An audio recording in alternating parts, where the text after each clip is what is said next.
Hello my dear students, कैसे हैं आप लोग। आशा करते हैं अच्छे होंगे। चलते हैं हम लोग। आज पढ़ेंगे हम लोग क्लास 12th हिस्ट्री का जो हमारा लेसन 6 है, भक्ति सूफी परंपराएं। थोड़ा पाठ परिचय पढ़ लेते हैं हम लोग। इससे पहले हमने देखा था कि हमारे भारत में कई विचारक, विश्वास और इमारतें चैप्टर आपने पढ़ा होगा, उनमें देखा होगा कि हमारे भारत में दो विचारक आए थे जिनका नाम था महात्मा बुद्ध और भगवान महावीर। यानी बौद्ध धर्म और जैन धर्म की उत्पत्ति हुई। इनका खूब प्रचार प्रसार हुआ, बहुत सारे इनके फॉलोअर हो गए। लेकिन आगे आने के बाद धीरे धीरे इनमें भी कुछ कमियां आने लगी और इनका भी धीरे धीरे पतन हो गया। ऐसा नहीं कि खत्म हो गया, अभी भी बौद्ध और जैन के लोग हैं, लेकिन जितना उस समय फॉलोअर थे, जितना उस समय उनका प्रभाव था, लेकिन धीरे धीरे इनमें भी क्या हो गई, कुछ कमियां आ गई। लोग इनसे दूर होने लगे। बाद में फिर से हिंदू धर्म में कुछ नई पद्धति का शुरुआत हुआ और खास करके जो दक्षिण भारत थी, दक्षिण भारत में नए प्रथा, नई धर्म का उत्थान हुआ, जिनमें था अलवार और नैनार। बाद में वो उत्तर भारत में आया। इन्हीं सब के बारे में हम लोग देखेंगे आखिर क्यों हुई। इतना ही नहीं, इस चैप्टर का नाम ही है भक्ति और सूफी। सूफी का मतलब हुआ कि भारत में इस्लामों के आगमन से, इस्लाम धर्म से जुड़ी हुई जो धर्म चली, इनका कैसे कैसे विकास हुआ, क्या क्या हुआ, हम लोग देखेंगे। आज हमारे चैप्टर का पार्ट 1 है, जिसमें हम लोग भक्ति के बारे में देखेंगे और जो दक्षिण भारत में अलवार और नैनार, अलवार और नैनार जो धर्म थे वो कैसे विकसित हुए, इनके बारे में हम लोग पहले पढ़ेंगे। चलते हैं हम लोग पाठ की ओर। देखिए लिखा हुआ है क्लास 12th हिस्ट्री लेसन 6 भक्ति सूफी परंपराएं। क्या लिखा हुआ है पाठ पर से देख लिए। हिंदू धर्म में जब अनेक बुराइयां आ गई, यानी कि हिंदू धर्म जो हम लोगों का है, इनमें क्या हुआ कि अनेक सी बुराइयां आ गई। आपने पहले भी पढ़ा होगा कि हिंदू धर्म जब चल रही थी तो खास करके यहाँ पर ब्राह्मणीय व्यवस्था थी। ब्राह्मणीय व्यवस्था का मतलब था कि यहाँ पर जाति 4 वर्गों में बटी हुई थी और इन जातियों में मूल रूप से ब्राह्मणों का सबसे ऊंचा स्थान था और सबसे नीचा शूद्रों का था। शूद्र वर्ग में जन्म लेना ही सबसे बेकार माना जाता था, ऐसा मान्यता थी। ऐसा लोग समझते थे कि शूद्र वर्ग में अगर जन्म ले लिया तो समझिए उनकी जिंदगी नर्क हो गई। नहीं, तो इन सब के कारण, मन इन्हीं सब से बचने के लिए, खास करके हिंदू धर्म में बुराइयां आने लगी थी तो लोग बौद्ध और जैन की ओर गए। माने उस समय जो हिंदू में काफी मतलब बुराइयां थी तो लोग बौद्ध और जैन में गए। लेकिन आने वाले समय में क्या हुआ कि बौद्ध में भी कुछ गड़बड़ियां आ गई। बौद्ध के लोग जो बौद्ध भिक्षु थे उनमें भी आराम का जिंदगी जीने लगा, उनमें भी कुछ विभाजन हो गया। आपने पढ़ा होगा कि भगवान बुद्ध के मरने के बाद वो भी 2 भागों में बैठ गए, जैन वाले भी वो भी अलग हो गए। नहीं, तो ऐसे करके जो है उनके जो मेन तीर्थकर थे जैन धर्म के, तो वो समाप्त हुए। उसके बाद कोई भी ऐसा फ्लोअर नहीं हुआ जो उनको आगे बढ़ा सके। तो धीरे धीरे इन सब धर्मों की क्या हुई, कमी होने लगी और लोग इसकी ओर ध्यान न दे करके, यानी बौद्ध और जैन की ओर ध्यान न दे करके क्या हो गया, लोग आगे की ओर, ठीक है, इसके बाद आगे की ओर बढ़े और लोग बौद्ध धर्म को छोड़ करके या जैन धर्म को छोड़ करके दूसरे धर्म में आने लगे। खास करके उत्तर भारत की अगर बात करेंगे तो देखिए उत्तर भारत में यही, यानी जो पहले दक्षिण भारत में था, जो अलवार और नैनार थे, वहां पर कौन संत थे, संत का नाम नहीं है, लेकिन लोग वहां पर इसको ज्यादा मानते थे। लेकिन उत्तर भारत में इसी का लाने वाले व्यक्ति कौन थे, तो याद रखेंगे रामानंद। याद रखिएगा, परीक्षा में पूछता है कभी कभी कि आपके जो भक्ति पद थे, यानी भक्ति चैप्टर हैं, उनमें दक्षिण भारत से अलवार और नैनार को कौन लाया, तो रामानंद जी लाए। और उनके प्रमुख शिष्य, इनके अलावे उनके प्रमुख शिष्यों में थे, यानी उनके बाद जो आए लोग, उनमें कबीर, गुरु नानक और चैतन्य महाप्रभु। याद रखेंगे कौन कौन थे उनके बाद, कबीर और गुरु नानक और चैतन्य महाप्रभु। ये गुरु रामानंद के बाद इसी धर्म को आगे बढ़ाने का काम किया है। चलते हैं, सबसे पहले हम लोग कबीर के बारे में जानते हैं। आपने सुना होगा रामानंद जी जो थे, यानी कि रामानंद पहले ये दक्षिण भारत में चल रहा था। अलवार और नैनार कहाँ चल रहा था, दक्षिण भारत में। लेकिन जब वो गए वहां के धर्मों को देखा, समझा, उनको लगा, तो वो उत्तर भारत में आए और प्रचार प्रसार शुरू कर दिए। और प्रचार प्रसार के बाद उनके एक प्रमुख शिष्य थे कबीर। आपने पढ़ा होगा, जाना भी होगा कि रामानंद ही उनके शिष्य थे। यानी कि उस समय कबीर जी को शिक्षा देने का काम कौन किए, रामानंद जी सबसे प्रसिद्ध थे ये। ऐसे कबीर जी का जन्म कैसे हुआ, ये हमारा किताब कुछ और कहता है। आप क्लास 12th की हिस्ट्री में पहले हम लोग पढ़ते थे, उस समय में बताया है कि कबीर जी का जन्म जो है एक ब्राह्मणी विधवा से हुआ है। यानी कि एक विधवा हो और भी ब्राह्मणी, और उनके यहाँ जन्म हुआ कबीर जी का। तो लोक लज्जा के ख्याल से कि जो विधवा औरत हो और उसको अगर बेटा हो जाए तो कितनी लोक लज्जा की ख्याल होगा नहीं उस समय में खास करके। तो वो क्या करते हैं, कबीर जी को जा करके और एक मतलब झाड़ी में फेंक आते हैं, और उसी इलाके का एक व्यक्ति है नीरू और नीमा जो उन्हें पालते हैं। ठीक है, बाद में जब ये थोड़ा सा बड़े होते हैं तो इनकी इच्छा होती है कि हम गुरु से शिक्षा लें, तो रामानंद जी से जाकर के शिक्षा लेते हैं।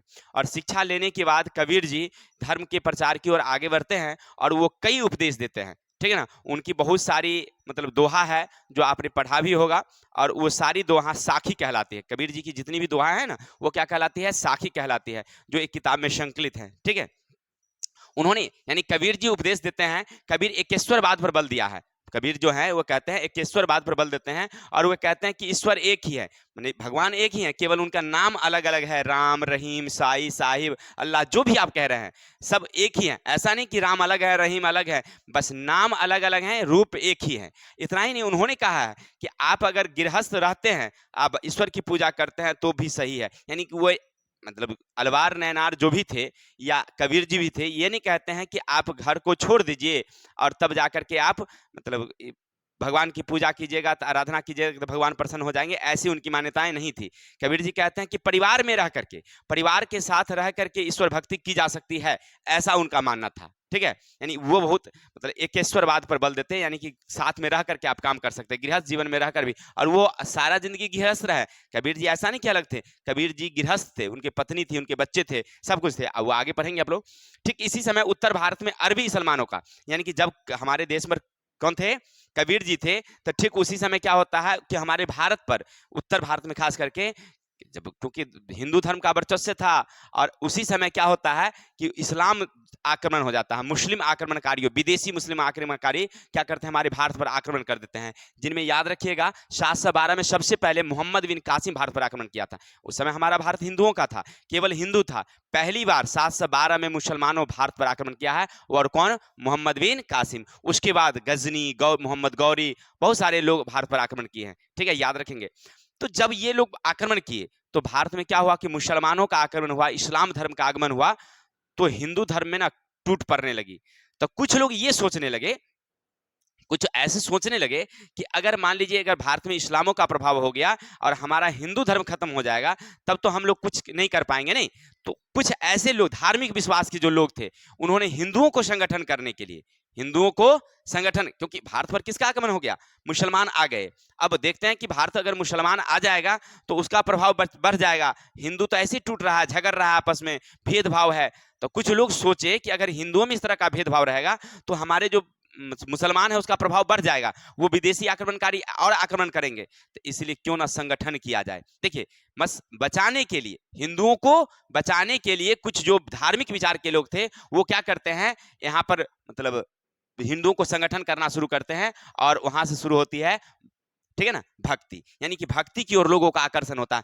किस लिए, क्योंकि मुसलमान जब आया, मुसलमानों का धर्म जब आया, तो लोग सोचने लगे कि हिंदू में एकता नहीं है और मुसलमानों में एकता है। क्योंकि देखिए, मुसलमान जब आया था ना, तो ऐसा नहीं कि मुसलमान मतलब झगड़ रहा था, मुसलमान हम लोगों के साथ मिल के आया था। ठीक है ना, वो कह रहा था कि देखो, तुम लोगों में तो कई जातियां हैं, कई वर्ग है, कई धर्म है, नहीं, और हम लोगों में आओ, हम लोगों में कोई जाति नहीं, कोई धर्म नहीं, हम लोग एक है। अभी भी देखे होंगे आप लोग, हम लोग हिंदू में क्या होता है कि कई तरह के पर्व हैं, कई तरह के नहीं, एक ही पर्व 2 दिन मनाया जाता है हम लोगों में। आधा कुछ लोग पहले मना लेते हैं, कोई बाद में मनाता है, नहीं मनाता है। लेकिन ऐसा नहीं होता है, पूरी दुनिया का मुसलमान एक जैसा एक पर्व मनाता है, एक दिन मनाता है।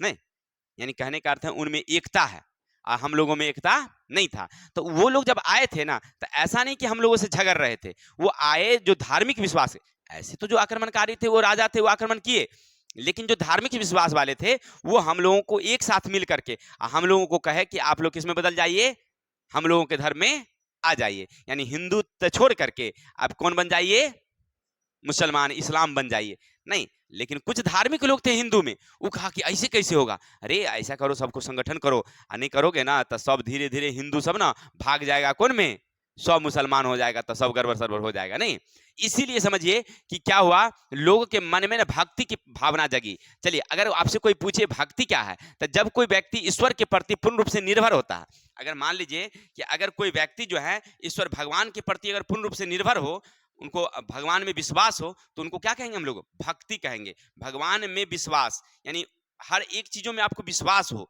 भगवान वही है।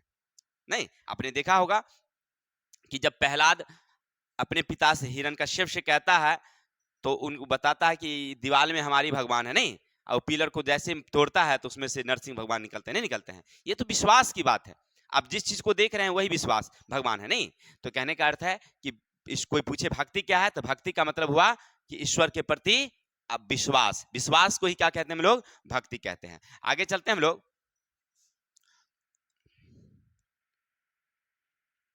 ये भक्ति भी कितने प्रकार की होती है? 2 प्रकार की। भक्ति कितने प्रकार की? 2 प्रकार की। एक है सगुण भक्ति और एक है निर्गुण भक्ति। सगुण भक्ति का मतलब होता है जब कोई ईश्वर, मतलब सगुण का मतलब जो कोई मूर्ति की पूजा करता है, ऐसा इनका मानना होता है कि ईश्वर की प्राप्ति की जा सकती है, उनको दर्शन किया जा सकता है, और इनकी आराधना जो होती है ना, फूल पत्तियां इत्यादि जो हम लोग चढ़ावा करते हैं ना, चढ़ावा कर दिखावा, जब तरह तरह के फल मिष्टान अन्य प्रकार की चीजें हम लोग भगवान को चढ़ाते हैं, एकदम सुंदर सी प्रतिमा बनाते हैं, बना करके उनकी पूजा उजा करते हैं, हम लोग करते हैं ना, तो ये सब क्या है? सगुण भक्ति है, वो सगुण भक्ति। और एक निर्गुण भक्ति होती है जिनमें हम लोग उनको भगवान को कुछ प्रसाद नहीं चढ़ाते हैं, कोई तरह का उनकी मूर्तियां नहीं होती है, और तब जाकर के हम लोग उनकी पूजा करते हैं। ऐसा मानना होता है कि अगर बिना मतलब भगवान को हम लोग केवल पूजते हैं, देख नहीं सकते। जैसे अभी कबीरपंथी वाले लोग जो होते हैं, देखिए कबीर जी का कोई मूर्ति उर्ति नहीं है कबीर जी का मूर्ति, या उनके जो अन्य प्रकार के जो लोग हैं उनकी क्या मूर्तियां हैं? कोई उनकी मूर्तियां नहीं होती है, केवल वो क्या करते हैं? निर्गुण भक्ति करते हैं। देखिए ऐसे तो कबीर रामानंद जी जो थे ना, रामानंद जी तो और समझिए तो बिल्कुल निर्गुण थे, निर्गुण। कबीर जी में तो कुछ दिखावा भी होने लगा था, लेकिन रामानंद जी जो थे वो बिल्कुल। डिस्पोजल सिरिंज दो ना, सब वो है सिरिंज, सिरिंज है दो। हाँ, तो क्या बता रहे थे कि कबीर जी के समय में तो कुछ उसमें दिखावा होने लगी है, नहीं, जैसे हम लोग कंठी माला पहनते हैं, तिलक लगाते हैं, लेकिन रामानंद जी वो नहीं करते थे। अभी कबीर पंथी जब होता है, लोग तो जाते हैं वहां, बैठते हैं, कीर्तन वादन होता है, कथा होती है, नहीं, रामानंदी जो थे उनमें ये सब नहीं होता है। रामानंदी के लोग मांस मदिरा ये सब नहीं खाते हैं, मानते हैं उनको, लेकिन वो कंठी नहीं पहनेंगे, मांस मछला मदिरा कुछ नहीं खाएंगे, सब कुछ वही धर्म मनाते हैं, लेकिन कंठी उंठी नहीं पहनेंगे, चंदन टिक्का नहीं लगाएंगे, लेकिन कबीरपंथी में दिखावा होता है। मैंने कहने का अर्थ है कि समझिए उस समय रामानंद जब आए थे तो बिल्कुल निर्गुण था, बिल्कुल निर्गुण। निर्गुण का मतलब क्या कि आप भगवान की पूजा केवल मन से कर रहे हैं, और उनमें किसी तरह का मैंने प्रसाद नहीं चढ़ाया जाता है, उनमें किसी तरह का नहीं, और लोग ईश्वर को देख नहीं सकते। लेकिन सगुण भक्ति में ऐसा माना जाता है कि आप भगवान की प्राप्ति कर सकते हैं, आप उनको देख सकते हैं, ये कहलाता है सगुण भक्ति। तो भक्ति कितने प्रकार के? 2, एक निर्गुण और एक शगुन। अब देखिए सूफी क्या होता है, तो सूफी का मतलब समझिए, सूफी जो होती है यानी इस्लाम धर्म में है, ये इसका एक पार्ट हम लोग पिछले कल देखेंगे। सूफी का मतलब, सूफी शब्द का अर्थ होता है जो ऊनी कपड़ा है ना, सूफी शब्द जो है वह ऊनी कपड़ा, समझिए उसका अर्थ होता है सूफी, यानी ऊनी कपड़ा को हम लोग क्या कहते हैं? हम लोग सूफी कहते हैं। और इस शब्द कहां से निकला है? तो ऊन से, ठीक है, अर्थात ऊन का मतलब हुआ सूफी, यानी ऊन के कपड़ा पहनने वाले ठंडे प्रदेश के जो लोग होते हैं, जो ऊनी कपड़ा पहनते हैं, उनको क्या कहा जाता है? सूफी कहा जाता है। और इस धर्म को मनाने वाले लोग सूफी धर्म के लोग कहलाते हैं, यानी कि जो लोग ऊनी कपड़ा पहनते हैं। चलिए, तो हम पढ़ रहे थे सूफी का मतलब क्या हुआ कि जो ऊनी कपड़ा पहनने वाले लोग थे उनको क्या कहा गया है? सूफी कहा गया है। और वो सूफ यानी साफा शब्द से लिया गया है। मतलब समझिए कि मतलब वो लोग किसका उत्पत्ति हुई थी? सूफी का उत्पत्ति किससे हुई है? ऊनी से। और ऊन, ऐसे कुछ लोग ऐसा भी मानते हैं, सूफी एक मत है, एक विचार है। सूफी का मतलब क्या? एक विचार, एक धर्म। लेकिन कुछ लोगों का मानना है कि मोहम्मद पैगंबर जो अल्लाह के पैगंबर थे, अल्लाह के क्या कह समझिए उनको, दूत, भगवान के द्वारा उत्पन्न किया गया दूत, जो धर्म को विकास के लिए आए थे, तो उनके बगल में जहां वो बैठते थे ना, उनके बगल में एक चबूतरा था जो साफ होता था, उन्हीं को कहा गया है सूफी। और उस धर्म के लोग को कहा जाता है सूफी धर्म के लोग। माने सूफी शब्द की उत्पत्ति 2 शब्दों से, 2 मान्यता हुई। एक तो हुआ कि सूफी शब्द की उत्पत्ति कहां से हुई है? ऊन से। और ऊनी कपड़े पहनने वाले लोग क्या कहलाए? सूफी कहलाए। कुछ लोग ऐसा कहते हैं, लेकिन कुछ लोग कहते हैं कि नहीं, मोहम्मद पैगंबर जो थे, मोहम्मद पैगंबर कौन थे? इस्लाम धर्म के प्रचारक, यानी अल्लाह के पैगंबर थे। वो पैगंबर का मतलब वो समझिए कि दूत, भगवान उनको भेजा था कि जाओ और इस्लाम धर्म का प्रचार करो। वो कहाँ गए थे? मक्का मदीना में। अभी जो हमारे यहाँ के जो लोग जाते हैं वहाँ पर मक्का हज करने के लिए, भारतीय मुसलमान वो कहाँ जाते हैं? वही जाते हैं जो हमारे मोहम्मद पैगंबर हैं, उनकी एक दाढ़ी रखी हुई है वो दर्शन करने के लिए, वही हज है। ठीक है, चलिए छोड़िए वो सब। तो कहते हैं मोहम्मद पैगंबर के बगल में एक चबूतरा था, उसी चबूतरा को क्या कहा जाता था? क्या कहा जाता था? साफ जगह था, साफा, और उसी को कहा जाता है सूफी। और ऐसे धर्म के लोग सूफी धर्म के लोग कहलाते हैं। चलिए ये तो सूफी की बात हुई। अब चलते हैं हम लोग जो भारत में, दक्षिण भारत में जो धर्म बनी वो अलवार और नैनार। अलवार किसको मानते थे? विष्णु को। और नैनार किसको मानते थे? शिव को। यानी अलवार जो विष्णु धर्म थे, विष्णु में जितने भी क्या कहते हैं उसको, अन्य प्रकार की जो उनकी अवतार हैं, भगवान विष्णु के कई अवतार हैं ना, जैसे राम हैं, परशुराम हैं, कृष्ण हैं, है ना, वामन अवतार है। ये सारे अवतारों को कौन मानते हैं? अलवार लोग। यानी कि समझते हैं कि भगवान उनका ये है। और जो नैनार हैं वो किनको मानते हैं? शिव को मानते हैं। दक्षिण भारत में आंदोलन में शंकराचार्य ने फैलाया। ये शुरुआत किसने किया? सबसे पहले शंकराचार्य। ये एक गुरु थे। ये कौन थे? एक गुरु थे दक्षिण भारत में, शंकराचार्य। उन्होंने देखा कि हिंदू धर्म में ना बहुत गड़बड़ी आ गई है, और इन गड़बड़ियों को दूर करने के लिए शंकराचार्य ने सबसे पहले आंदोलन की शुरुआत किया। और जैसे ही शुरुआत किया, ये दार्शनिक भी थे, तो अलवार और नैनार और संतों ने भक्ति के आंदोलन चलाया। यानी कि इसके बाद शंकराचार्य के बाद बहुत सारे लोग उनमें जुड़ गए। किनमें? इनके धर्म में। और धर्म में जुड़ने के बाद मैंने उन्होंने देखा कि भाई जब मुसलमान आया, उन्होंने देखा कि ये हमारा भारतीय हिंदू लोग जो है वो नीचे जा रहा है, तो उनको सुधारने के लिए, उनको एक करने के लिए उन्होंने नया धर्म चलाया। और बाद में बहुत सारे लोग उसमें जुड़ गए, जो मैंने कहने का उनके फॉलोअर हो गए। किनके? शंकराचार्य के। इसके बाद संत जातिवाद के भेदभाव का विरोध किया और एकता पर बल दिया। उन्होंने कहा कि देखिए जितने भी, यानी कि नैनार के, अलवार के जो लोग थे, जो फॉलोअर थे, जो उनको मानते थे, प्रचार के लिए जो जिम्मा उठाया था, वो कहते थे कि देखिए जातिवाद है ना बिल्कुल खराब है, जातिवाद को खत्म कीजिए, जाति को नहीं मानिए। ठीक है, ये कहते थे, विरोध करते थे और एकता पर बल देते थे। एकता का मतलब कि हम सब मिल मिल करके रहेंगे तो किसी कोई मतलब बाहरी आक्रमण हम लोगों पर नहीं होगा, ऐसा वो लोग मानते थे। चलिए उत्तर भारत में आंदोलन जो चली, उत्तर भारत में जो आंदोलन चली, उत्तर भारत में भक्ति आंदोलन की शुरुआत किसने किया? रामानंद जी ने किया। माने वो दक्षिण भारत में तो शंकराचार्य ने किया, और उसके बाद उनके बहुत सारे फॉलोअर हो गए। धीरे धीरे उनके जो संत थे, लोगों में प्रचार किया कि भाई हम लोगों को मिलकर रहना चाहिए। लेकिन उत्तर भारत में कौन काय किए? रामानंद जी। ये संत जिस स्थल से गुजरते थे, खास करके यानी कि जो दक्षिण भारत के अलवार थे, नैनार थे, वो जिस जगह पर से गुजरते थे, रास्ते से जा रहे हैं और कोई अच्छी पवित्र जगह मिल जाती थी उनको, तो उन पवित्र जगह पर ना समझिए कि वो भगवान की मतलब स्थापना कर देते थे। ठीक है, और स्थापना कर देते थे, पूजा पाठ शुरू हो जाती थी उस जगह पर। फिर बाद में धीरे धीरे क्या होता था कि लोग वहां पर पूजा पाठ करने लगते थे, कीर्तन भजन होने लगता था, और बाद में कोई राजा महाराजा आए तो हो सकता था वो मंदिर बनवा देते थे, वहां पर बड़े बड़े मंदिर बन गए। ठीक है, यानी उस जगह जो सुंदर जगह थी, साफ जगह थी, अच्छी जगह उनको लगी, किसको? संत लोगों को। उस जगह धीरे धीरे क्या बन गया? मंदिर बन गया। वहां पर कीर्तन भजन होने लगा। कीर्तन भजन होने में क्या होता था कि जो लोग मतलब जो संत स्थापना किए, तो उनकी प्रतिमा की पूजा भी होने लगी, उनकी मतलब जो उनके गीत थे, उनके गीत को गाया गया मंदिरों में। यानी कुल मिलाकर के यूं समझिए कि संतों का भी खूब विकास हुआ उस समय, संतों का भी खूब गाना बजाना होने लगा। देखिए पवित्र स्थल भगवान के स्थापित कर दिया जाता था, फिर बाद में राजा द्वारा वहां मंदिर बनवा दिया जाता था। यह स्थान तीर्थ स्थल कहला, यानी कि उस जगह क्या कहलाता था? तीर्थ स्थल कहलाता था। यानी कि जो अभी भी आप सुनते होंगे मंदिर उंदिर है ना, क्या बताइए उस समय राजा एकाएक मंदिर थोड़ी बनवाया, कि माने कोई संत महात्मा ने क्या किया वहां पर मंदिर मतलब छोटी सी मूर्तियां स्थापित कर दी भगवान की, नहीं। फिर राजा महाराजा आया, देखा कि भाई यहाँ पर लोग पूजा पाठ करते हैं, चलो इसको क्या बना दो? मंदिर बनवा दो। वो मंदिर बन गया और वहां पर कीर्तन भजन होने लगा। और कीर्तन भजन में किसकी पूजा होती थी? तो भगवान की तो पूजा होती ही थी, साथ में जो अलवार और नैनार के जो संत होते थे, उनकी जो बातें होती थी उनका भी उच्चारण किया जाता था, उनकी जो गीत होती थी उनको उच्चारण किया जाता था, और साथ ही साथ उनकी प्रतिमा, संतों की प्रतिमा की भी पूजा होती थी। आज हम लोग संत यानी कबीर जी का पूजा करते हैं ना, कबीर का पूजा लोग करता है ना, ये संत है ना, संत थे, उनकी पूजा हो रही है। ठीक है, भले उनकी मंदिरें नहीं है लेकिन उनकी पूजा होती है। चलिए आगे चलते हैं।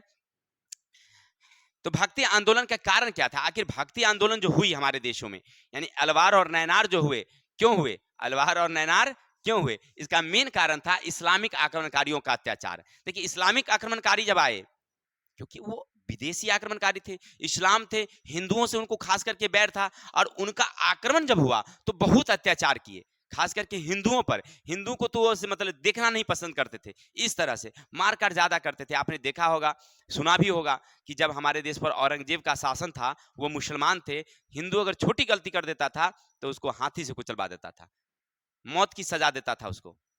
अगर कोई मुस्लिम अगर कुछ भी कर दे तो उसे कोई मतलब सजा नहीं मिलती थी। यानी कहने का अर्थ है कि हिंदुओं के प्रति उसका क्या था, बहुत बैर भाव था। नहीं, ये तो पहले की बात कर रहे हैं हम लोग, ये 8वीं शताब्दी, 6ठी से 8वीं शताब्दी की बात हो रही है। तो इस्लामिक आक्रमणकारियों के अत्याचार जब बढ़ गया, बहुत सारा हिंदुओं को वो मारने लगे, उसको घृणा की दृष्टि से देखने लगे। उनको इस्लामिक वाले जो लोग थे वो कहते थे कि हिंदू सब जो है ना, क्या है, एकदम न्यूनतम है, उनमें भेदभाव है, इस तरह का बात होने के से तब जाकर के हम लोगों में लगा, जागरण हुआ कि नहीं, हम लोगों को भी अपना संगठन बनाना चाहिए। देखिए, जब बाहर वाला आया तब नहीं कहता है देहाती हिसाब में कि जब घर में सौतन आती है तो पहली वाली भी सिंगार पटार में तुम तेज हो जाती, पहले ऐसे नहीं रहती है। हम लोगों में ऐसा सुनने को मिलता है, देखने को मिलता है कि अगर मान लीजिए घर में सौतन रहे, तब उनकी जो है पहली वाली खूब अच्छा से खूब सज धज के रहेगी, तनी हमरो तनी देख कर लो बाबा। चलिए छोड़िए किताब की ओर, तो हम लोग चलते हैं। कहने का अर्थ है कि इस्लामिक आक्रमणकारी जब आए और उन्होंने हिंदुओं को जब घृणा की दृष्टि से देखा, तब जाकर के हिंदुओं में क्या हुआ, संगठन बनने की बात हुई, यानी भक्ति आंदोलन की शुरुआत हुई। इस्लाम धर्म के भारत में आगमन से ऐसा हुआ था। चलते हैं, और दूसरा कारण था जातिवाद। खास करके हमारे यहाँ जातिवाद का खूब प्रभाव था। यानी कहने का अर्थ है कि ब्राह्मण धर्म सबसे ऊंचा था, क्षत्रिय तो उसके ठीक थे, कुल मिलाकर के वैसे भी सही था, लेकिन शूद्र की स्थिति लगभग खराब थी, बहुत ही खराब। यानी कि उनको, आपने पढ़ा भी होगा पीछे अध्याय में, कि उनको ना एकदम घर से मतलब सॉरी गांव से बाहर के क्षेत्रों में रखा जाता था। वो बाहर मतलब गांव में आ नहीं सकते थे, आते थे तो उनके पाँव में घंटी बंधी रहती थी और बजते आता था। यानी कि कहने का अर्थ है वो प्रमाणित कर देते कि हम शूद्र हैं, आप मुंह गुम। यानी कि वो लोग एकदम सबसे न्यूनतम मरे हुए लोगों का कपड़ा पहनते थे, मरे हुए लोगों का आभूषण पहनते थे, ऐसा शूद्र की स्थिति थी। जूठा खाते थे, भोजन अच्छा नहीं मिलता था उन लोगों को, और मरे हुए पशुओं को उठाना उनका मेन काम था, यानी और जो लोग थे उनकी सेवा करना। समझिए शूद्र की स्थिति बहुत ही दयनीय।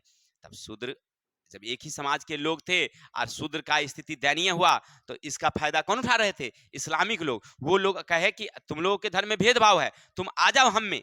इस्लाम कहा कि तुम हम में आ जाओ। तो हमारे जो हिंदू धर्म के लोग थे, जैसे मान लीजिए शंकराचार्य थे, रामानंद जी थे, वो कहे कि अरे भाई, ये सब जितना भी शूद्र है सब क्या बन जाएगा, इस्लाम बन जाएगा। तो उन्होंने सुधार किया जातिवाद को खत्म करने के लिए। जातिवाद को खत्म करने के लिए ये भक्ति आंदोलन की शुरुआत हुई। उन्होंने भक्ति आंदोलन की मतलब शुरू किया, और उसके बाद उन्होंने कहा कि जब जातिवाद खत्म होगा, अर्थात जो ब्राह्मण हैं, जो क्षत्रिय हैं, वैश्य हैं और शूद्र हैं, ये कोई भी अपना अपना काम कर सकता है। पहले ऐसा नियम था कि जो ब्राह्मण है वही पूजा पाठ कराएंगे, वही वेद पढ़ेंगे, वही संस्कृत पढ़ेंगे, बाकी शूद्र और वैश्य को किसी तरह का पढ़ने, पूजा पाठ कराने, पढ़ाने का कोई अधिकार नहीं। लेकिन जब जातिवाद का खत्म हुआ, यानी जब अलवार नैनार आए, तो उन्होंने कहा कि नहीं, ऐसा नहीं होगा। यानी कि ब्राह्मण अगर पूजा पाठ कराता है, ब्राह्मण वेद पढ़ता है, ध्यान देंगे, ब्राह्मण जब वेद पढ़ सकता है तो हमारे शूद्र भी पढ़ सकते हैं। अगर उनमें योग्यता है, अगर जानने की इच्छा है, तो वो भी वेद पढ़ सकते हैं, वो भी पढ़ा सकते हैं। नहीं, यानी कि वैश्य जो है, वैसे भी राज्य कर सकता है, वैसे भी सेना बन सकता है, मंत्री बन सकता है, अगर उसकी इच्छा हो, अगर उनमें योग्यता है तो, है ना। यानी कहने का अर्थ है जातिवाद आने से, जातिवाद के खत्म होने से ऐसी मान्यता हुई कि ब्राह्मण का काम शूद्र कर सकते हैं, शूद्र का काम वैश्य कर सकता है, वैश्य का काम क्षत्रिय कर सकता है, क्षत्रिय का काम शूद्र कर सकता है। माने कोई जिसका जो मन होगा वो कर सकता है। ऐसी बात ये खत्म होने के लिए किसने किया, अलवार और नैनारों ने जातिवाद को खत्म करने पर प्रयास किया, बल दिया। फिर उन्होंने कहा राजनीतिक संगठन। देखिए धर्म जो होता है ना, धर्म जब तक राजा का संरक्षण अगर नहीं मिले तो जल्दी धर्म का विकास नहीं होता है, ठीक है। यानी कि राज्य का संरक्षण होना चाहिए। खास करके अब अगर देखिएगा हमारे उत्तर भारत में बौद्ध धर्म का विकास हुआ था, यानी हमारे बिहार से। बौद्ध धर्म का विकास कहाँ से हुआ था, बिहार से हुआ। जैन धर्म का विकास कहाँ से हुआ, तो बिहार से। ये दोनों बिहार के ही रहने वाले। ऐसे नेपाल में भगवान बुद्ध का जन्म हुआ था, नेपाल में, लेकिन वो चल के कहाँ गए थे, बिहार के गया में। नहीं, और गया से ही उन्होंने सबसे पहले क्या किए थे, ज्ञान की प्राप्ति की। और उत्तर प्रदेश यानी उत्तर भारत ही, उत्तर भारत में पहला ही उन्होंने अपना उपदेश दिया था। कहां से, भगवान बुद्ध ने पहली उपदेश कहां से दिया था, सारनाथ से, याद रखिएगा। उनका पहला उपदेश कहाँ से हुआ था? सारनाथ से। उत्तर भारत माने उत्तर प्रदेश में पहली जगह ऐसे ज्ञान की प्राप्ति हुई थी भगवान बुद्ध को। कहाँ से? गया से। तो समझिए कि बिहार से ही शुरुआत हुआ था उनका, नहीं, उत्तर भारत में इस धर्म का विकास हुआ।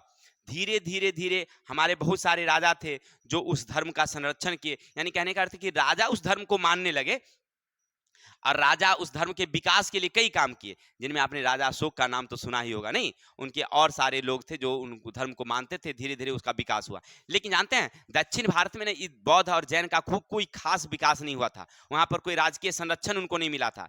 यानी कहने का अर्थ है कि अलवार और नैनार जो थे, अलवार और नैनार, वहां पर राजनीतिक संगठन मिला उनको, माने सुरक्षा मिली। वहां के संतों को वो लोग रखे अच्छा से, उनकी देखभाल के। वो आगे देखेंगे कैसे हुआ, समझते हैं। रूढ़िवादिता, यानी कि रूढ़िवादिता का मतलब होता है गलत गलत मान्यताएं। ये सब जो हम लोगों में थी, माने कोई चीज पर विश्वास न करने योग्य है और आप विश्वास कर रहे हैं, नहीं? जैसे आप स्वर्ग का टिकट हमसे लीजिए, नहीं, कोई संत कहता है कि स्वर्ग का टिकट हम देते हैं डायरेक्ट, क्या? ये हमारा क्या है? रूढ़िवादिता है। ये क्या हमारी रूढ़िवादिता है। कुछ दिन पहले सुने होंगे कि एक आया दरभंगा में, एक आए थे संत लोग। वो क्या करते थे, कॉपी में चिरचिरी पार देते थे, आप पानी में डुबा करके उसको निकाल दीजिए, फिर वो पानी पी लीजिए, सब बीमारी खत्म। पेट में पत्थर है खत्म, पेट में अपेंडिक्स है खत्म। ऐसे ऐसे लोगों का मानना था, नहीं? उससे पहले कुछ दिन पहले आपने दर्शन साहिब में सुने होंगे तेल वाला बाबा, तेल वाला बाबा सुने थे कि नहीं सुने थे?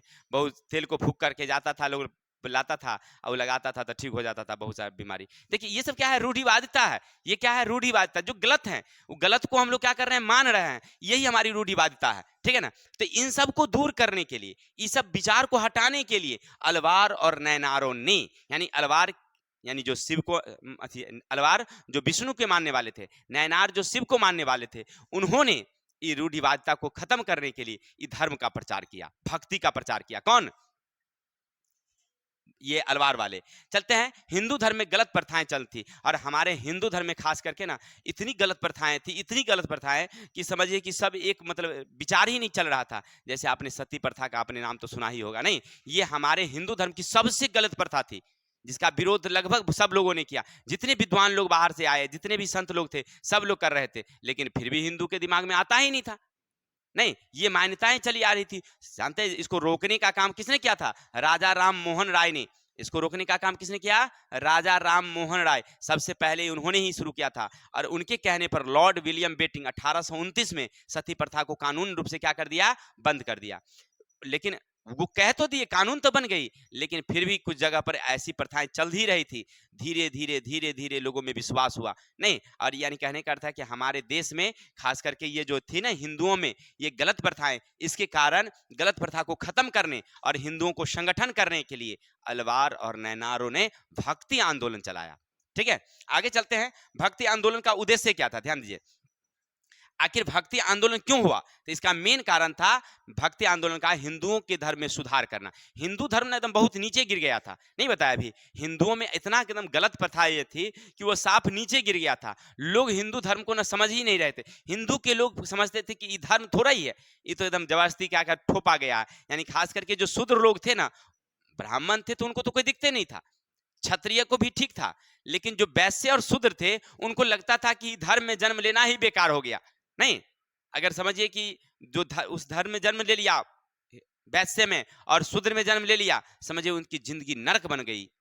जन्म लिया नरक, बाद में खूब शिक्षित थे, खूब ज्ञानी हुए, यानी तीक्ष्ण बुद्धि वाला हुआ, लेकिन फिर भी वो कुछ नहीं कर सकते थे, ऐसे थे। यानी हिंदू पर में जो गड़बड़ी थी, उस गड़बड़ी को सुधारने के लिए ये भक्ति आंदोलन चलाया गया, हिंदू इस्लाम में एकता स्थापित करने के लिए। और इतना ही नहीं, देखिए ऐसा नहीं था कि इस्लाम से वो लोग कटुता कर रहे थे, यानी इस्लाम के बीच में भी एकता ला रहे थे। वो कह रहे थे कि हिंदू और मुस्लिम क्या है? एक है। राम रहीम क्या है? एक है। अभी अपने पीछे क्या पढ़ा? कबीर जी क्या कहते थे कि ईश्वर एक है, एकेश्वरवाद है, एक है, केवल नाम अलग अलग है। जैसे हमारे गुरु नानक का भी आपने पढ़ा होगा क्लास 10th में, जो हमारे पद चैप्टर कविता का पहला चैप्टर है, नहीं? राम नाम बिनु बिरथे जगी जन्मा। नहीं, इतना ही नहीं, उन्होंने कई किताबें, यानी कहने का अर्थ है कि वो थे, गुरु नानक तो सिख धर्म के संस्थापक थे, याद रखें, गुरु नानक क्या थे? सिख धर्म के संस्थापक, लेकिन उन्होंने हिंदू धर्म को भी माना है और इस्लाम को भी माना है। वो कहते हैं कि नाम अलग अलग है लेकिन रूपवा का है एक है, भगवान एक है, ये गुरु नानक कहते हैं। इसी तरह से चैतन्य महाप्रभु थे, वो भी वही कहते हैं। हिंदू धर्म को सुधारने के लिए वो कहते हैं कि केवल हम लोगों को भगवान के रूप की पूजा करते हैं, उनका नाम अलग अलग हो सकते हैं, केवल आप अपने तरीके से उनको मनाते हैं, हम अपने तरीके से। यानी कि हम जो है ना हाथ जोड़ के प्रार्थना करते हैं हिंदू लोग, और इस्लाम जो है हाथ फैलाकर प्रार्थना करता है। फर्क ये है, प्रार्थना तो दोनों करते हैं नहीं, और उनका रूप भी क्या है, एक है। भगवान का रूप भी क्या है, एक है, केवल हमारी मान्यताएं क्या है, अलग अलग है। ये चैतन्य महाप्रभु कहते थे इस तरह से। यानी कहने का अर्थ है कि ये सब लोग अलवार वाले या नैनार वाले या जो भी थे, जितने संत, वो कहते थे कि हिंदू और मुस्लिमों में क्या होनी चाहिए, एकता होनी चाहिए। जैसे इस्लाम आया तो इस्लाम तो पहले हिंदुओं को घृणा की दृष्टि से वो कहा कि तुम्हारा धर्म खराब है, लेकिन हमारे अलवार और नैनार वाले ने क्या कहा कि नहीं, हिंदू और मुस्लिम को क्या कर दो, एक कर दो। यानी कोई भेदभाव नहीं रहना चाहिए, फिर भेदभाव रहेगा तो फिर गड़बड़ी होगी, इसलिए सबको एक माना गया। सबको, यानी कहने का अर्थ है कि आप अगर मान लीजिए हिंदू धर्म में हैं, हिंदू धर्म में हैं, अगर आप बौद्ध में चले जाते थे, बौद्ध में, तो आप बौद्ध धर्म के हो गए, उसमें आपकी जाति से कोई मतलब नहीं। आप इस्लाम थे, बौद्ध को स्वीकार कर लिए, तो आपकी जाति से कोई मतलब नहीं, आप बौद्ध के शिष्य हैं, और सब बौद्ध के जितने शिष्य हैं सब एक जाति हुआ। ठीक है, ऐसा था ना। ठीक उसी तरह से अलवार में यही नियम था कि मान लीजिए आप अलवार को मानने लगे, यानी भगवान विष्णु के जितने भी रूप हैं उनको मानते हैं, चाहे आप कृष्ण को भक्ति की पूजा करते हैं, चाहे कृष्ण भक्ति की पूजा करते हैं, कोई राम की पूजा करता है, कोई परशुराम की पूजा कर रहा है, लेकिन सब क्या है, एक ही हैं, ऐसा मानते थे। यानी कहने का अर्थ है उनमें कोई भेदभाव नहीं है, ऐसा। यानी हिंदू मुस्लिम एकता पर वो बल देते थे। अगर कोई इस्लाम यानी मुस्लिम वाले लोग अगर अलवार में आ जाए, हिंदू वाले अलवार में आ जाए, तो सब क्या हो जाएंगे, एक हो जाएंगे, उसमें कोई अंतर नहीं होगा, सबको एक माना जाता था। चलते हैं आगे। भक्ति आंदोलन की प्रमुख विशेषताएं क्या थी? देखिए भक्ति आंदोलन जो हुई, इसकी क्या था, तो एक ईश्वर में विश्वास। देखिए उनका मन, भक्ति आंदोलन जो शुरुआत किया गया था, शुरुआत करने का पीछे क्या कारण था, तो वो कहते थे कि ईश्वर एक है, ईश्वर में विश्वास कीजिए। सबसे बड़ी बात देखिए, ईश्वर में विश्वास करने का है। अगर आप ईश्वर में विश्वास करते हैं ना, तो आपको मन की शांति मिलती है। ऐसे हम लोग भी जानते हैं, लोग मंदिर क्यों जाते हैं,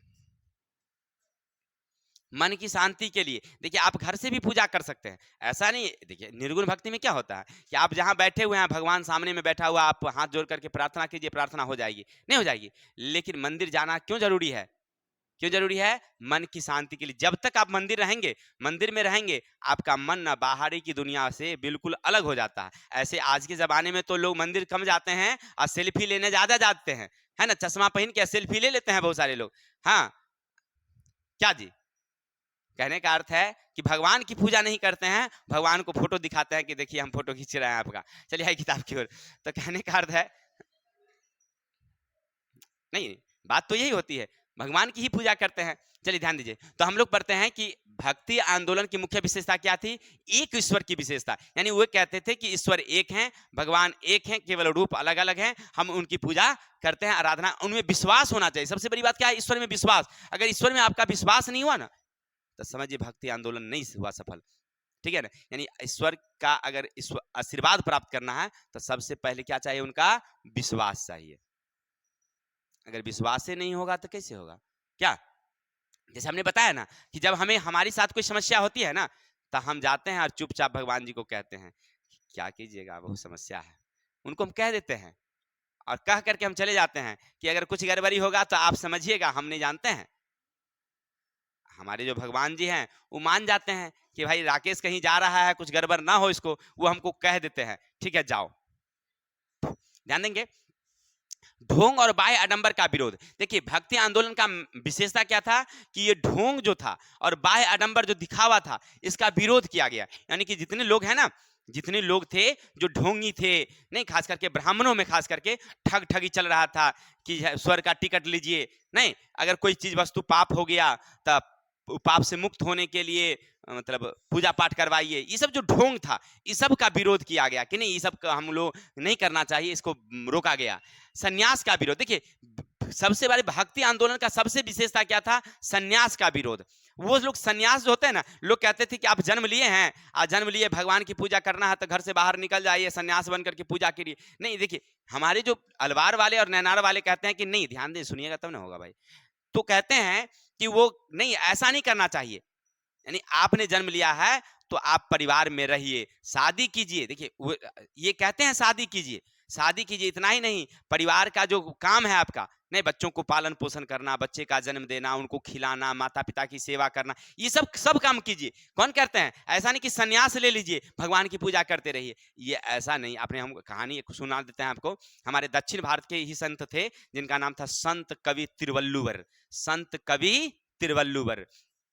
क्या होता है कि वो बचपन से संत थे, और संत होने के कारण वो एक मठ से दूसरे मठ, तीसरे मठ जाते थे, वहां रहते थे। बहुत सारे लोग उनके जो संत थे उन सब से उनकी दोस्ती होती है, घूमते टहलते हैं सब जगह, नहीं, धर्म का प्रचार कर रहे थे। दक्षिण भारत की बात बता रहे हैं। अब क्या होता है, इसी समय में बता रहे हैं, अब क्या होता है कि वो एक मतलब घूम ही रहे थे, ऐसे टहल ही रहे थे, तो एक जगह ना एक लड़की, मतलब एक राजा की बेटी थी, समझिए कि वो लड़की बीमार हो जाती है, तो इलाज के लिए इनको बुलाया जाता है। किनको? संत कवि तिरुवल्लुवर को। उस समय आयुर्वेदिक दवाइयाँ का इलाज चल रहा था, और लड़की को इलाज करते करते ना लड़की से प्रेम हो जाता है उनको। ऐसा अक्सर होता है कि साथ में रहिएगा और साथ में बैठने उठने से भी प्रेम भाव बन जाता है, नहीं? तो संत कवि तिरुवल्लुवर संत थे, महात्मा थे, उनको न वो लड़की से क्या हो जाता है? प्रेम हो जाता है। अब प्रेम होने के बाद जब लड़की ठीक होती है ना, तो इच्छा जाहिर करते हैं शादी की, और वो शादी कर लेते हैं। तो भाई संत थे, अकेले थे तो वो घूम घाम करते हैं, नहीं, एक मठ से दूसरे मठ जाते हैं, लेकिन अभी पत्नी को लेके कहाँ जाए? अकेले वाला तो अलग बात होता है, नहीं होता है, लेकिन पत्नी को लेके कहाँ जाए? नहीं। तो ऐसी स्थिति में क्या करते हैं, वो घर पर बैठ जाते हैं, घर पर रहने लगते हैं, कुटी, लेकिन भगवान की आराधना करते हैं, धर्म का प्रचार तब भी करते हैं। एक दिन क्या होता है सुनिएगा।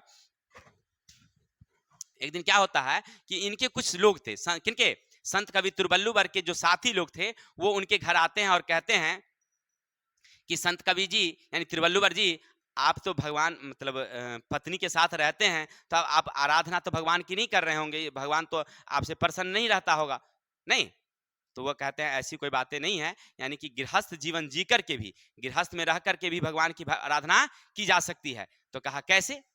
प्रमाणित करते हैं। देखिए क्या होता है कि उनकी सारे संत लोग आए हुए हैं, बैठे हुए हैं, अब भोजन निकाला जाता है, सब संत लाइन से बैठे हुए हैं, भोजन परोसा जाता है, अब परोस करके और उनकी पत्नी चली जाती है पानी लाने के लिए बगल के कुएं पर, वहां कुएं पर पानी लाने के लिए जाती है, और इधर जो है संत कवि तिरुवल्लुवर जोर से चिल्लाते हैं, ठीक है ना? उनका शायद पत्नी का नाम था यशोधरा। यशोधरा कस के चिल्लाते हैं, पंखा लाओ, भोजन बहुत गर्म है, नहीं, जबकि भोजन ठंडा था, भोजन बिल्कुल ठंडा था, लेकिन फिर भी वो जोर से चिल्लाते हैं कि यशोधरा पंखा लाओ, जल्दी से जो है मतलब बहुत भोजन गर्म है, इसको झेला जाए, यानी कि उसको पंखा चलाया जाए। उनकी पत्नी देखिए, पति प्रति कितना उनका मतलब प्रेम है कि वो कुआं में पानी निकालने के लिए डोल गिराई हुई थी, हाथ में रस्सी था और डोल नीचे था, डोल नीचे था, और क्या होता है कि वो झट से क्या करती है, हाथ को छोड़ देती है, मतलब रस्सी को छोड़ देती है, वही लहरे पर रख देती है जगत पर, डोल नीचे लटका हुआ और जगत पर रख देती है लहरा पर रस्सी को, और दौड़ी आती है और पंखा लेकर के वो चलाना शुरू कर देती है। पंखा चलाती है, जो ठंडा भोजन था उससे वाष्प निकलना शुरू होता है, भाप। सारे संत लोग देख करके आश्चर्यचकित हो जाते हैं, अरे ये क्या हुआ? भोजन ठंडा था और ये पंखा चलने से क्या होने लगा? भाप निकलने लगा। जब ये लोग जाते हैं, उनकी पत्नी कहती है कि आप लोगों के चक्कर में तो हम डुलवा तो गिरा दिए इन कुएं में, वहां कुआं में हम पानी निकालने के लिए जैसे दिए, आप जोर से इतना न चिल्लाए कि हम दौड़े दौड़े आ गए, पानी खिंचबो नहीं किया तो गिर गया होगा। संत लोग सारे लोग जाते हैं तो देखते हैं कि डोल लटका हुआ है, रस्सी ऊपर रखा हुआ है, डोल नीचे भी नहीं गया। सारे संतों का एकदम नजरिया खुल गया कि नहीं, भगवान की भक्ति गृहस्थ जीवन में भी किया जा सकता है, यानी आप पत्नी के साथ हैं, ठीक है, तब भी भगवान की भक्ति कर सकते हैं। बस आपको भगवान के प्रति विश्वास होनी चाहिए, प्रेम होनी चाहिए, तब भक्ति हो सकती है, नहीं? यानी कि कहने का अर्थ है कि जो हमारे अलवार और नैनार के संत थे वो कहते हैं कि सन्यास का जीवन नहीं करना है, यानी कि अगर आपने जन्म लिया है तो शादी कीजिए, बच्चे पैदा कीजिए, इतना ही नहीं, अपने माता पिता की सेवा कीजिए, आप उनको मतलब खिलाइए, सब, यानी कहने का अर्थ है कि जो आपका सब काम है कीजिए, और साथ साथ में क्या कीजिए? भगवान की भी आराधना कीजिए। चलते हैं, इन्होंने वर्ण व्यवस्था का विरोध किया, यानी जाति व्यवस्था का उन्होंने खूब खूब विरोध किया। कौन? ये हमारे भक्ति आंदोलन के लोग जो थे, यानी संत लोग, उन्होंने कहा कि ये जो हमारी वर्ण व्यवस्था है, यानी जातियां, ये सब का उन्होंने विरोध। मानव सेवा पर उन्होंने बल दिया, यानी कहते हैं कि अलवार नैनार के संत जो थे वो कहते हैं कि सबसे बड़ी बात, भगवान की पूजा आप करते हैं, अब मानव पूजा नहीं करते, मानव की सेवा नहीं करते हैं, समझिए आपकी पूजा क्या है? बेकार है। यानी कि मानव की सेवा बहुत जरूरी है। मानव का सेवा करेंगे तभी तो जाकर के ज्ञान की प्राप्ति होगी। नहीं, मानी कहने का अर्थ है कि मानव की सेवा कीजिए। मानव सेवा किसका? वृद्ध लोगों की सेवा कीजिए। वृद्ध लोग हैं ना आपके घरों में, आपके घरों में नहीं पड़ोस में होगा, उनको कम से कम सेवा कीजिए, घर में सेवा कीजिए। और साथ ही साथ अगर कोई अंधा व्यक्ति आ जाए, कोई भूखा आदमी आ जाए, तो उनको खिलाइए, उनको बैठाइए, उनका नहीं, ये सब देखिए मानव सेवा ये है। मानव सेवा क्या है? ये है। हाँ, अब ऐसा नहीं कि कोई ढोंगी बनकर आ जाए तो ऐसा नहीं कि उनको दे देना है, ठीक है। जो मान लीजिए बिल्कुल असहाय हैं, जो अब चल नहीं सकते हैं, भोजन अपने से बना नहीं सकते हैं, माने उनकी स्थिति दयनीय है, तो ऐसी स्थिति में शारीरिक रूप से परेशान है, तो आप उनकी सेवा करें, ठीक है। आज आजकल के जमाने में क्या होता है कि ढोंगियों लोग जो है रूप बना करके पहुंच जाता है और कहता है कि दीजिए कुछ दान दक्षिणा।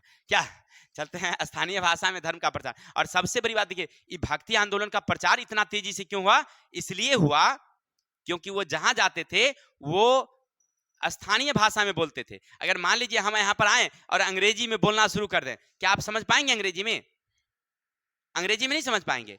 तो ऐसी स्थिति में वो क्या करते थे, माने जिस क्षेत्र में जाते थे, जैसे मान लीजिए पंजाब में गए प्रचार करने के लिए, तो पंजाब की जो स्थानीय भाषा थी उसमें वो प्रचार किए, तो लोग उनको समझा बहुत अच्छा तरह से, सिखा जाना उनको अच्छी तरह से। ठीक उसी तरह से वो गए कहां? बिहार आए, तो बिहार की जो स्थानीय भाषा थी उसमें उन्होंने प्रचार किया। यानी कुल मिलाकर के देखा जाए तो उनकी भक्ति आंदोलन बढ़ने का मेन कारण क्या था कि जहां गए उस भाषा में ही, माने उसके स्थानीय भाषा में ही उन्होंने क्या किया? प्रचार प्रसार शुरू किया। अब चलते हैं संतों का राजा के साथ क्या संबंध था, ध्यान देंगे। संत जो थे उनको राजा के प्रति क्या संबंध? तो संत और राजा के बीच में ना बड़ा संबंध गहरा था। कहाँ? दक्षिण भारत में, उत्तर भारत में नहीं था। हमारे जो उत्तर भारत में जो धर्म फैला था, कुछ लोग ना ध्यान नहीं देते हैं, कभी ऊ बलिया खोल के ऊ बलिया में, ऊ बलिया खोल के ऊ बलिया में, क्या इसमें थोड़ी याद रहेगा? कुछ नहीं सुन पाइएगा, सब भूल जाइएगा। जब चैप्टर नहीं समझ पाइएगा तो क्या बड़े बड़े आगे क्वेश्चन ही नहीं बनेगा। थोड़ा सा सुनिए, थोड़ा सा देखिए, संतों का राजा के साथ क्या संबंध? तो हमारे जो दक्षिण भारत सॉरी उत्तर भारत में जो बौद्ध धर्म और जैन धर्म का विकास हुआ था, किसका? बौद्ध धर्म और जैन धर्म का। तो हमारे उत्तर भारत में कुछ राजा ने उनको संरक्षण दिया था, जैसे कनिष्क राजा थे, आपने सुना होगा, हर्यक राजा थे, फिर अशोक थे। ये लोगों ने बौद्ध को खूब आरक्षण दिया था और बौद्ध धर्म का खूब विकास हुआ था। लेकिन दक्षिण भारत में ना इनको कोई संरक्षण नहीं मिला था। दक्षिण भारत में इनको कोई संरक्षण नहीं मिला था, इनको बौद्ध और जैन को। लेकिन कभी कभी बौद्ध और जैन के लोगों को संरक्षण मिल भी जाता, राजा की तरफ से कभी कभी बौद्ध और जैन को संरक्षण मिल भी जाता था, तो लोग वहां पर विरोध करने लगते थे। जनता विरोध करने लगता, राजा का विरोध करता कि आप ये बौद्ध धर्म को और जैन धर्म को क्यों संरक्षण दे रहे हैं। लेकिन देखिए क्या होता है, अलवार और नैनार जो विष्णु और शिव के उपासक थे, कहां? दक्षिण भारत में, उनको राजा की तरफ से खूब संरक्षण मिला। अलवार और नैनार कहीं अगर मान लीजिए मूर्तियां रख दिया तो वहां पर राजा मंदिर बनवा देता था, क्योंकि राजा ना वोट का होता है। यानी कि कहने का अर्थ है कि जनता हमको पसंद करे, जनता हमारे धर्म को माने, हमारे साथ रहे, नहीं। और वहां पर अलवार और नैनार की जो लोग थे उसको मानने वाले बहुत सारे लोग थे। ध्यान देंगे, अलवार और नैनार धर्म को मानने वाले बहुत सारे लोग, इतना फॉलोअर हो गए कि राजा को लगा कि अगर हम इस धर्म को अगर मानेंगे तो ये सारे फॉलोअर हमको मानेगा। नहीं समझ रहे? अगर मान लीजिए अभी अपने यहाँ कोई ऐसा धर्म आ जाए, क्या जैसे अभी अपने यहाँ कौन चल रहा है धर्म, ये अरे है ना शिव बालाजी, जागा जागा महादेव वाला, शिव गुरु वाला, नहीं, उनके बहुत सारी शिष्या हैं, बहुत सारी शिष्या हैं। अगर मान लीजिए आप उनके फॉलोअर हो गए, आप भी उनको मानते हैं, और बाद में अगर आपको वोट की जरूरत होगी ना, वोट की जरूरत, तो वो जो फॉलोअर हैं वो सब आपको खूब मानेंगे और वोट आपको देंगे, वोट आप ही को देंगे। ये हमारी धर्म से जुड़ा हुआ क्या है। अभी देखिए ना, हमारे मोदी जी मंदिर बनवा दिए हैं, अब प्रचार हो रहा है 2024 का जो चुनाव होने वाली है उसमें किस नाम पर वोट हो रहा है? मंदिर के नाम पर, कि भाई ये राजा जो है हिंदुओं का मंदिर, राम मंदिर बनवाया है, तो काम अच्छा किया है तो वोट होना चाहिए। क्या तो कहने का अर्थ है कि वहां भी, कहां? दक्षिण भारत में अलवार और नैनार की जब संतों का फॉलोअर बहुत बढ़ गया, इस धर्म को लोग मानने वाले बहुत हो गए, तो वहां के राजा भी उसको मानने लगा कि चलो इस धर्म को मानो, ताकि उतने जितने फॉलोअर उनके हैं सब हमको मानेंगे और खास करके उस संतों को भी सुरक्षा दिया, संत का भी सुरक्षा दिया, और उस संत द्वारा चलाए गए धर्म का सुरक्षा। वो अगर कहीं मंदिर मूर्ति रख देते थे तो वहां पर मंदिरें बनवा देता था, और बड़ी बड़ी मंदिरें बनवाता था, बड़ी बड़ी मूर्तियां स्थापित कर देता था। और कहने का अर्थ है सबका संरक्षण, यानी कि राजा के बीच, कहां, दक्षिण भारत में संतों के बीच में गहरा संबंध हो गया था। चोल साम्राज्य की स्थापना विजयालय ने की थी, याद रखेंगे। दक्षिण भारत में जो ये राज्य था, कौन राज्य था, तो चोल साम्राज्य, याद रखेंगे। जब अलवार और नैनार राज्य, सॉरी, ये धर्म का विकास हुआ, तो उस समय हमारे दक्षिण भारत के सबसे प्रसिद्ध राज्य कौन था, तो चोल साम्राज्य। इसकी स्थापना किसने किया था, विजयालय ने की थी। कब, 8वीं शताब्दी में। मैंने क्या बताया कि हम जो अभी पढ़ रहे हैं कब की है, तो 6ठी से 8वीं शताब्दी में, नहीं 6ठी शताब्दी में शुरू हुई थी। ऐसा थोड़ी कि 10 दिन में 15 दिन में धर्म से शुरू हो गया, माने शुरू हुआ और 8वीं शताब्दी की बात है। उस समय चोल साम्राज्य के जो राजा थे, मतलब जो स्थापना किए थे, वो धीरे धीरे माने उन्हें वहां पर जो है ना, चोल साम्राज्य के लोग अलवार और नैनार संतों का खूब, और किसने के अधिकार कर लिया, देखिए विजयालय ने किसको हरा करके, पल्लवों को हरा करके चोल साम्राज्य की स्थापना की। और उन्होंने कई मंदिरें, चिदम्बरम में, तंजावुर में विशाल शिव मंदिर बनवाया। अभी आप जो देख रहे हैं, आप ये जगन्नाथपुरी में, उड़ीसा में जो जगन्नाथपुरी का मंदिर है, जगन्नाथपुरी का मंदिर है, बहुत ही सुंदर भव्य मंदिर है। ऐसी मान्यताएं हैं कि वहां पर भगवान विष्णु जिंदा है, भगवान विष्णु की हृदय धड़कन चलती है। वहां कृष्ण की प्रतिमा है, कृष्ण, उनके भाई बलराम और उनकी बहन यशोधरा, ठीक है ना, नहीं कोई नाम है, बहन का नाम ध्यान में नहीं है, तीनों की प्रतिमा है। और भगवान कृष्ण की जानते हैं, वहां पर हृदय धड़कन चलती है मंदिर में, समझ रहे ना। मंदिर में जो प्रतिमा है उनमें किसकी धड़कन है, कृष्ण की धड़कन धड़कती है। आप वो खास मंदिर की कई विशेषताएं, वो हम लोग देखेंगे आगे क्वेश्चन में। तो कहने का अर्थ है कि ये सब मंदिर किसने बनवाया, चोल साम्राज्य में उसी समय बना था, ठीक है। नैनार के दर्शन शिल्पी वर्ग के लोगों की प्रेरणा बन जाता था। यानी कि अगर मान लीजिए नैनार के कोई संत आते थे, नैनार के संत कोई आते थे, अगर आप उसको देख लेते थे, संत के साथ अगर रहना हो जाता था, तो समझिए कि उनका जीवन सुधर जाता था। अरे वाह, मतलब एक अच्छा लोग आया, ऐसा मान्यता थी। यानी अगर आप उनको, नैनार को अगर फॉलो करते थे, वहां के राजा ने अपनी प्रसिद्धि बढ़ाने के लिए इस तरह के नैनार संतों को, अलवार संतों को अपने साथ रखना शुरू कर दिया था। चलते हैं, गंगा यमुना की बनावट यानी तहजीब, यानी ऐसा माना जाता है कि गंगा और यमुना नदी के किनारे, खास करके उत्तर भारत की बात करेंगे, ठीक है ना, तो इनकी उदाहरण पूरे दुनिया में दिया जाता था, पूरे भारत में दिया जाता था। कहता कि अरे भाई तुम लोग नहीं समझ रहे हो, पूरी दुनिया में अगर एकता की बात अगर करोगे तो चले जाओ कहां देखने के लिए, उत्तर भारत। और गंगा यमुना नदी के किनारे बसे हुए हिंदू और मुस्लिम की एकता को देख लो, और अभी भी खास करके हमारे हिंदू और मुस्लिम की एकता जो है बहुत ही अच्छी है। यहाँ पर लोग मिल मिल करके रहते हैं, और इसकी उदाहरण कहाँ दिया जाता था, दक्षिण भारत में दिया जाता था, कि वहां पर एकता की अगर भावना देखनी है तो चलो वहां देखो। ऐसे लोग थे कहाँ, दक्षिण भारत, सॉरी उत्तर भारत में गंगा यमुना नदी के किनारे बसे लोगों की बीच में एकता थी, और इसको कहते हैं तहजीब। एकता को क्या कहते हैं, तहजीब। और इसका उदाहरण कहाँ दिया जाता था, दक्षिण भारत में। कहा जाता था लोगों को, नहीं मिसाल, इसको मिसाल कह सकते हैं, उदाहरण, कि उदाहरण दिया जाता था, तू लोग झगड़ रहे हो यार, वहां देखो हिंदू मुस्लिम मिलकर के सब रह रहा है एक साथ में। क्लियर। तो आज के लिए हम लोग इतने ही देखेंगे, हम लोग कल मिलते हैं नेक्स्ट वीडियो पार्ट में। पार्ट 2 हमारा आ रहा है, आप इंतजार करें जब तक, तब तक के लिए जय हिंद, जय भारत।